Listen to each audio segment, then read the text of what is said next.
তো নির্বাচনে তো বিভিন্ন কৌশল থাকে, এইটাই স্বাভাবিক। যেমন ধরেন জামাতে ইসলামীর যে আন্দোলন, সেই আন্দোলনকে তারা যে পিআর নিয়ে যে শোরগোল শুরু করে দিয়েছে, বিশ্লেষকরা বলছেন যে এটা আসলে তাদের দাবি আদায়ের জন্য না, এটা একটা রাজনৈতিক কৌশল তাদের, যে এটা নিয়ে মাঠে বিএনপিকে বা অন্যান্য দলকে বা সরকারকে ব্যতিব্যস্ত রেখে এর মধ্য দিয়ে তারা নির্বাচনী একটা মানে ইয়েতে নির্বাচনের পাদপ্রদীপে তাদের চলে আসবে এইসব আলোচনার মধ্য দিয়ে, এবং এর মধ্যে সবাই তাদের আন্দোলন নিয়ে ব্যস্ত থাকবে, অন্যরা পিছিয়ে পড়বে। এটা তাদের কৌশল হতে পারে।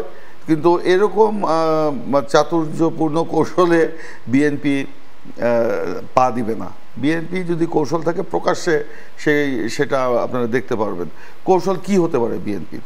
যে বিএনপি এককভাবে নির্বাচন করতে পারে, বা বিএনপি জোটবদ্ধভাবে করতে পারে, অথবা আসন ভাগাভাগি হতে পারে। এটা তো বিভিন্নভাবেই হতে পারে।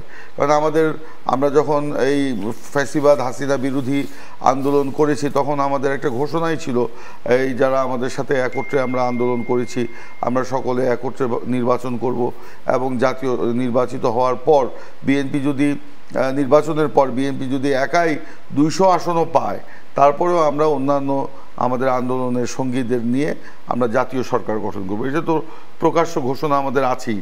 এখানে নতুন করে কৌশল নির্ধারণের কিছু নেই।